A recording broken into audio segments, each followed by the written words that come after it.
कि आरजेडी का polling agent कह रहा है आप कई लोगों को जो वोट देने आए, इनने नहीं उनने। ये उनने किन्ने किधर है, ये आप लोग के लिए सोच का विषय है। पूरे चुनाव में हमारे युवराज गायब रहे।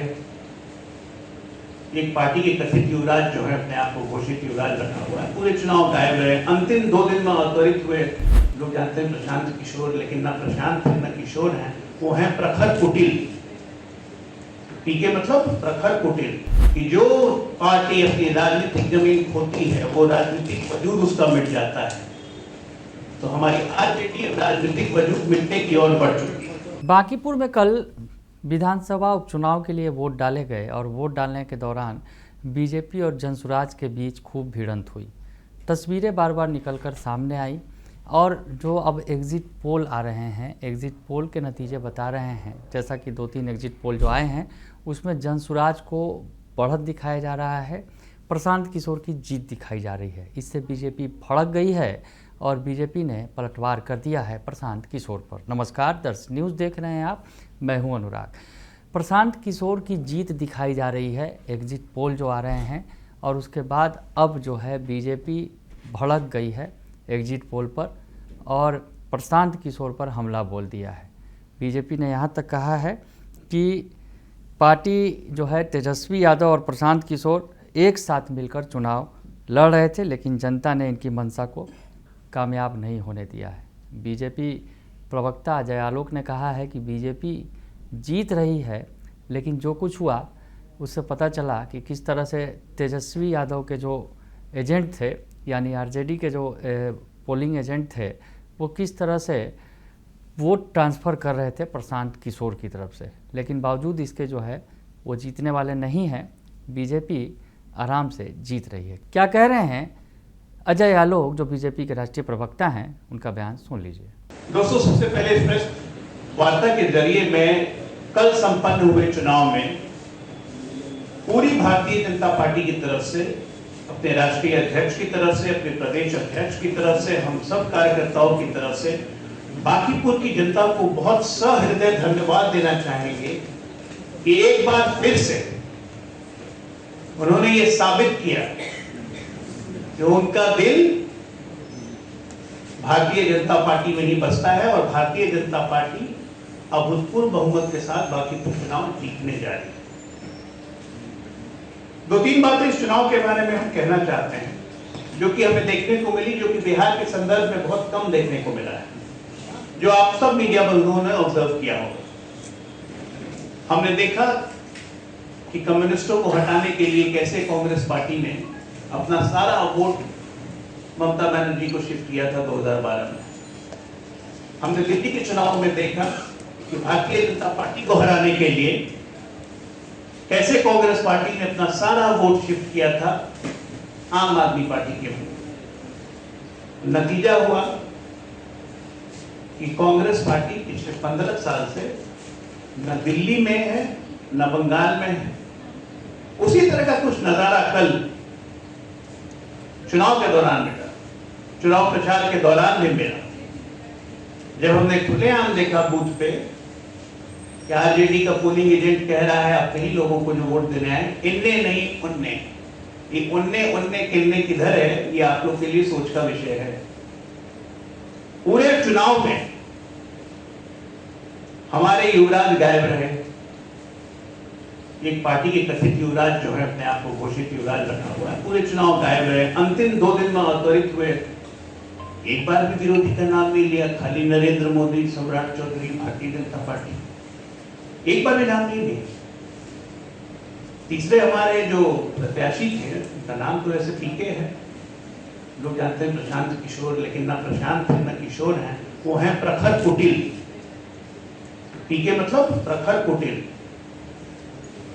जब से जनसुराज की शुरुआत हुई, ये पद यात्रा करते थे, तब से ये बार बार कहते थे कि लालू जी के बेटवे मुख्यमंत्री बनी, तू लोग ना बनवा, जाके हर जगह ये बोलते थे। पूरे चुनाव में इस प्रखर कुटिल व्यक्ति ने कभी आरजेडी का नाम ही नहीं लिया।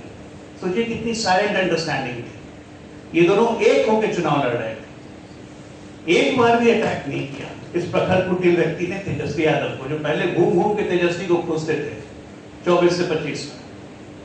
तो ये साइलेंट अंडरस्टैंडिंग है, तो इससे हमें कोई मतलब नहीं है। राजनीतिक प्रयोग होते रहते हैं, लेकिन इस प्रयोग का अंत बतवा यही होता है कि जो पार्टी अपनी राजनीतिक जमीन खोती है वो राजनीतिक वजूद उसका मिट जाता है। तो हमारी आरजेडी राजनीतिक वजूद मिटने की ओर बढ़ चुकी है। अब आप देखिए तीसरी मैदान की 5 बजे का काउंटिंग खत्म होता है, 5:02 से सर्वे आने शुरू होते हैं, ताक से सर्वे। तभी आपने सुना 6 बजे से सर्वे आने शुरू हुए, 6 बजे खत्म हुई। चुनाव आयोग ने आधिकारिक घोषणा की 6:02 में पहला सर्वे। भाई हम लोग इतने दिन से राजनीति में हैं, आप लोग पत्रकारिता में हैं, प्रदेश का चुनाव हो, देश का चुनाव हो, फाइनल रिजल्ट आते आते 2-3 घंटा लगता है। हम भारतीय जनता पार्टी विश्व की सबसे बड़ी पार्टी, हमारा अपना पोलिंग फीडबैक आते आते हमें बन गया था 9, लेकिन इनका सर्वे 6:02 पे आ गया। कौन सा मत? कोई लोक मत है, कोई जन मत है, कोई अपना मत है, कोई तेरा मत है, तू खा मत, तू पी मत, तमाम तरह के सर्वे जितने होते हैं ऊपर से नीचे तक, वो सर्वे आना शुरू किया। सर्वे के माध्यम से एक संदेश प्रसारित किया गया, फलाना जीत गया, फलाना आ गया, इतना परसेंट। सेफोलॉजिस्ट की बाहर आ गई थी कश्याम से बिहार में, मालवीय नगर में किसी का ऑफिस है लखनऊ में, और किसी पार्टी का झंडा लगा हुआ है। तमाम तरह के फर्जी इन्फ्लुएंसर्स, ऐसा हो गया, वैसा हो गया, ये बढ़ गया, वो बढ़ गया। मतलब क्या आप साबित करना चाह रहे हैं? हार की कुंठा इतनी बढ़ी हुई थी कि पूरे चुनाव अराजक की तरह बिहेव करते रहे।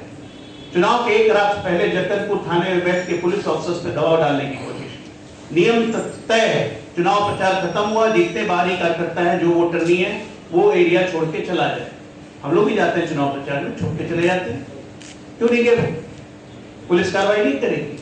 और तो जक्कनपुर थाने में रात भर बवाल काटा 2 बजे तक, ताकि कवरेज मिलते रहे, सिंपैथी हासिल कर सके।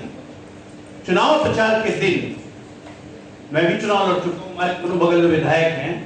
चुनाव कैंडिडेट की गाड़ी में कैंडिडेट ड्राइवर और उसका अंगरक्षक के अलावा चौथा व्यक्ति अलाउड नहीं है। आप सबने देखा कि कल माननीय प्रखर कुटिल जी कितने लोगों के साथ कितनी गाड़ियों के काफिले में घूम रहे थे या नहीं घूम रहे थे? 3 से 4 गाड़ियों में, और हर बूथ पे जाके अराजकता फैलाने की कोशिश की। महिला एसपी से दुर्व्यवहार किया, एम कॉलेज में मारपीट करने की कोशिश की गई। इनका पूरा प्रयास था कि किसी तरह से हिंसा भड़क जाए ताकि मुझे और माइलेज मिले। क्यों? क्योंकि रिजल्ट तो पता है कि 3 तारीख को रिजल्ट आएगा, मैं हारूंगा तब मैं कह सकता हूं कि तंत्र, सरकार और भाजपा ने मिलकर मुझे सुनियोजित तरीके से करवा दिया। जबकि सच्चाई है कि इस व्यक्ति ने लगातार पूरे चुनाव में, चुनाव के पहले ही इससे एक अराजकता की प्लानिंग की हुई। Social media influencer, YouTube influencer, बाहर के लोग। अब बताइए, भारतीय जनता पार्टी का हर व्यक्ति, दूसरे राज्य में चुनाव होता है तो जाता है, हम लोग भी जाते हैं, सब कोई जाते हैं। हमारे राज्य में चुनाव होता है लोग आते हैं, लेकिन चुनाव प्रचार खत्म होते ही 5 बजे सब कोई जगह छोड़ देते हैं। यहाँ हमारे राष्ट्रीय अध्यक्ष ने 16 तारीख को इस्तीफा दिया। 17, 18, 19 से जन स्वराज के 8-9 हजार कार्यकर्ता बाकीपुर पटना में आके डेरा डाल के बैठ गए। दर्जनों फ्लैट, होटल, अय्याशी, बाकी सब चीज जिसको मैं बोल रहा था, तो हर चीज का इंतजाम था। धनबद का इंतजाम इस तरह से किया गया जिसका कोई हिसाब नहीं। पटना के जितने एंटी सोशल एलिमेंट्स थे जो जंगल राज में कथित तौर पे सक्रिय थे, वो सब सक्रिय थे पिछले 10 दिनों से।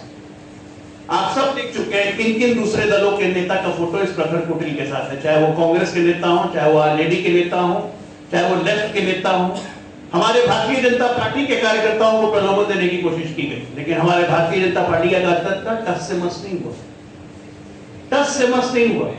मैं नाम नहीं लेना चाहूंगा कांग्रेस के नेताओं का। सोशल मीडिया पे अच्छे पूर्व गवर्नर, पूर्व मंत्री, अच्छे लोगों के साथ फोटो है प्रखर कुटिल का। तो ये क्या दिखता है? एक साइलेंट अंडरस्टैंडिंग के साथ आरजेडी, कांग्रेस, वाम, माले, सब टोटल आदमी इस व्यक्ति के साथ नहीं गया। ये एक नया प्रयोग किया गया। सोशल मीडिया का पूर्ण इस्तेमाल, धन बल, बाहुबल का पूर्ण इस्तेमाल जिसको कह सकते हैं, इस प्रखर कुटिल व्यक्ति ने किया। लेकिन नतीजा ढाक के 3 बात, होना कुछ नहीं है। होना है वही 3 तारीख को भारतीय जनता पार्टी प्रखर बहुमत से जीतेगी। लेकिन ये फिर आदमी कहेगा, ये देखिए संविधान का कत्ल हो गया, भाजपा ने डेमोक्रेसी को हाईजैक कर लिया, चुनाव आयोग बिक गया। अरे चुनाव आयोग को तो कल हम लोग शिकायत दे के थक गए कि 3-3, 4-4 गाड़ियों से कैसे कैंडिडेट घूम रहा है। बाहरी व्यक्ति अभी तक क्षेत्र छोड़ के क्यों नहीं गए? भारतीय जनता पार्टी की तरफ से आधिकारिक शिकायत की गई, ऑलरेडी ने किया नहीं, क्यों करेंगे भाई, उनका काम कर रहा है। तो एक बात मैं बांकीपुर की जनता को कहना चाहूंगा कि सियार के चक्कर में मत आइए। बहुत लोग सियार के चक्कर में आए होंगे, बदलाव करेंगे। ये कोरोना वायरस है, ये एक ही चीज का वो बदलाव कर सकता है, बर्बादी का। बहुत मुश्किल से बिहार निकला है बर्बादी के रास्ते से बाहर पिछले 20 सालों में, और हम प्रगति के रास्ते पे चले हैं। इस आदमी की सोच में आना जगता है, ये हर आदमी को इस्तेमाल करता है। आप ही बताइए, भरत तिवारी की मां के साथ इन्होंने क्या किया, इस्तेमाल ही किया ना, क्या सही था ये? बाद में उसका खंडन हुआ। नीतीश जी का वीडियो जो उन्होंने अपील की थी, उसको इसने एआई का वीडियो बता दिया। बाद में जेडीयू के लोगों ने उस पर शिकायत दर्ज की। आइए, चुनाव के बाद 3 तारीख के बाद कुकुर कुत्ता की तरह गायब हो जाएंगे ये प्रखर कुटिल साहब। तो मेरी आपसे बस ये दरख्वास्त है, ये जो सोशल मीडिया और ये नेट और ये इन्फ्लुएंसर और ये बाकी लोग के जरिए जो अपनी राजनीति चलाना चाहते हैं और धरती से दूर है, जिनको जनता से मतलब नहीं है, ऐसे लोगों से सावधान रहने की जरूरत है, क्योंकि बिहार की राजनीति बदलेगी। और वैसे दल जो अपनी प्रासंगिकता खो देंगे 3 तारीख के बाद, उनको लिए मेरे पास कोई सलाह नहीं है। तो सुना आपने कि अजय आलोक बता रहे हैं कि किस तरह से जो खेल खेला गया, कहीं ना कहीं प्रशांत किशोर को तेजस्वी यादव का समर्थन मिला और तेजस्वी यादव के वोटरों को ट्रांसफ़र किया जा रहा था प्रशांत किशोर की तरफ से, लेकिन उनकी ये मंशा पूरी होने वाली नहीं है। बीजेपी आसानी से बांकीपुर की जंग जीत लेगी। बने रहिए दर्शन न्यूज़ के साथ, तमाम खबरों से आपको अपडेट रखेंगे। फिलहाल के लिए इतना ही, धन्यवाद।